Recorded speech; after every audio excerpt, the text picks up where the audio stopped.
ये अंतरयात्रा सूत्र है। अंतरयात्रा स्वयं के भीतर एक निर्दोष श्रद्धा को जन्म देती है, जो हमें फल की आकांक्षा से मुक्त करती है और जीवन के प्रत्येक क्षण को जीवंतता और सघनता से जीने की शक्ति देती है। सूत्र कहता है निर्दोष श्रद्धा। अब श्रद्धा के साथ निर्दोष लगाने की क्या ज़रूरत है? श्रद्धा ही काफ़ी है। लेकिन कभी कभी हमें शब्दों के साथ प्ले करना पड़ता है, शब्दों के साथ खेलना पड़ता है। ये जो खोजी है उसकी समझ के लिए। शब्दों में अर्थ तो हम ही डालते हैं, किसी शब्द का कोई परिपूर्ण अर्थ तो होता नहीं। अब श्रद्धा व्यक्ति के अंदर अभी का जो वातावरण है वो थोड़ी प्रदूषित हो गई है, कंटेमिनेट हो गई है। क्योंकि जब व्यक्ति श्रद्धा से भरा होता है तो उसके अंदर कोई न कोई आकांक्षा भी पनप रही होती है और उसके भीतर कोई न कोई पूर्वाग्रह भी खड़ा होता है। श्रद्धा किसी के प्रति होती है प्रायः, लेकिन निर्दोष श्रद्धा वो किसी के प्रति नहीं होती। निर्दोष श्रद्धा में कोई पूर्वाग्रह नहीं होता, उसमें कोई आकांक्षा नहीं होती, कोई मांग नहीं होती। जैसे बच्चे हैं तो बच्चों को हम निर्दोष कहते हैं, कोई दोष नहीं है उनमें। दोष तो अभी हमारी इच्छाओं, आकांक्षाओं, वासनाओं के कारण पैदा होंगे। बच्चे तो भी नैसर्गिक ढंग से जी रहे हैं, निसर्ग का जो प्रवाह है प्रकृति का वो उनको लिए जा रहा है, इसीलिए वो निर्दोष लगते भी हैं, निर्दोष होते भी हैं। निर्दोष श्रद्धा वैसी ही अवस्था है जैसी बच्चों की अवस्था है, प्रकृति के साथ लयबद्ध, जीवन में पूरा भरोसा।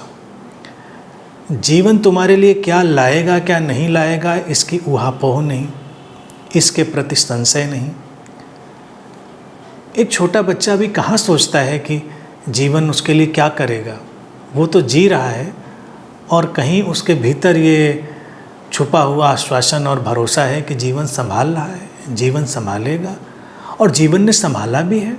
देखो, बच्चा पैदा हुआ और माँ के स्तनों में दूध आ जाता है, उसको पोषण मिलता है, उसको पोषण तलाशने कहीं जाना नहीं पड़ता। फिर देखभाल है, केयर है उसकी, वो लोग हैं, तमाम परिस्थितियाँ हैं और उसको सोचना ही नहीं इस बारे में कि उसको अपने जीवन के लिए कुछ करना है। वो निर्दोषता में है और निसर्ग ने, प्रकृति ने उसको संभाल लिया है।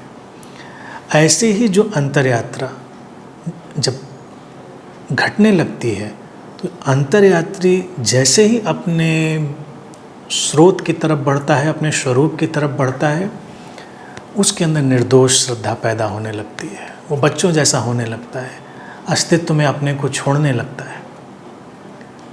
अब सूत्र कहता है कि ये निर्दोष श्रद्धा हमें फल की आकांक्षा से मुक्त करती है। और ये बहुत महत्वपूर्ण बात है। यानी कि जो कर्म घट रहे हैं, यानी जो क्रियाएं घट रही हैं, उनको पूरी तरह घटने देना और अपने अंदर ये भी जानना कि जो फल जैसे आने हैं वैसे आएंगे, तो फल की आकांक्षा करने का कोई औचित्य और तात्पर्य नहीं है। यूँ भी अगर हम तार्किक रूप से भी देखें तो फल की आकांक्षा इतनी व्यर्थ की चीज़ है, लेकिन हर व्यक्ति उससे ही चिंतित और परेशान रहता है, सारी परेशानियाँ ओढ़ लेता है फल की आकांक्षा में। तुमने बीज बोया, तुमने उसको हवा पानी दिया क्या तुम्हारे माध्यम से घटा। हवाएं तो तुम दोगे नहीं, धूप तो तुम दोगे नहीं, पानी तुम दे सकते हो थोड़ी देर के लिए, लेकिन जब उसकी जड़ें नीचे जाएंगे तो ज़मीन से पानी भी खींचने लगेंगी।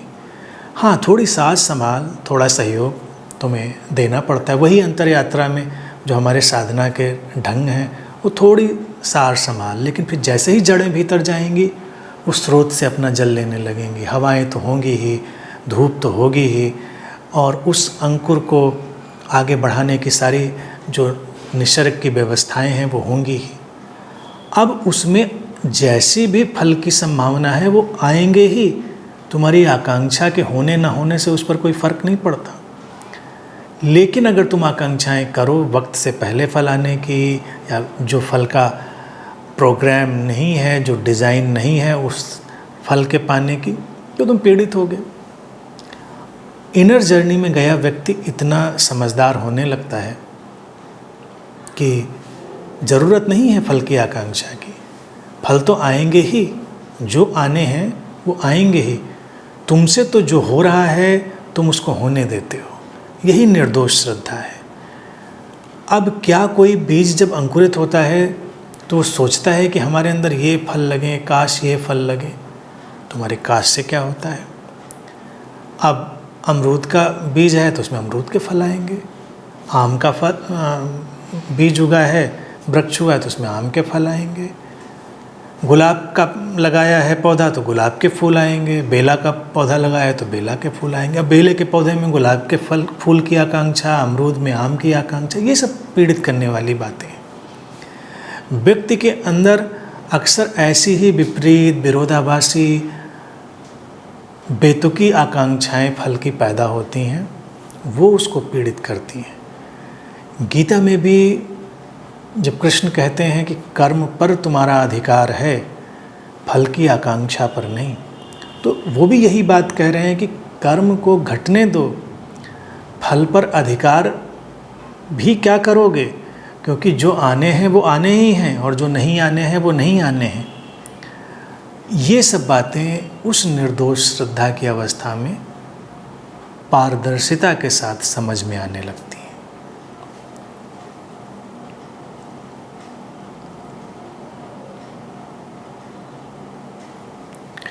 और सूत्र कहता है कि जीवन के प्रत्येक क्षण को जीवंतता और सघनता से जीने की शक्ति मिलती है इस निर्दोष श्रद्धा से। फिर तुम बच्चों की तरफ लौटो, तुम देखो उनको जीते हुए, वो कितनी जीवंतता और सघनता से जी रहे हैं, कितनी इंटेंसिटी और कितनी अलाइवनेस। जैसे जैसे हम बड़े होते हैं हमारी जीवंतता और सघनता खोती है, इंटेंसिटी और अलाइवनेस खोती है। क्यों? क्योंकि हम निर्दोष श्रद्धा में नहीं रह जाते। अगर हम निर्दोष श्रद्धा में रहेंगे, बच्चों के जैसे हो जाएंगे, तो ये जो बच्चों जैसे जीने का ढंग है, अस्तित्व पर पूरी भरोसे के साथ, बिना किसी चिंता के साथ, बिना किसी तनाव के साथ, वो तुमको इंटेंसिटी देता है, वो तुमको अलाइवनेस देता है और तुम्हें पूरी तरह वर्तमान में लाता है, पूरी तरह जो इटर्नल मोमेंट ऑफ नाउ है उसमें ले आता है।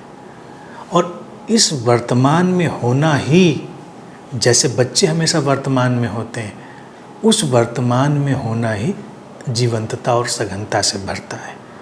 तो ये सब चीज़ें एक दूसरे से जुड़ी हुई हैं।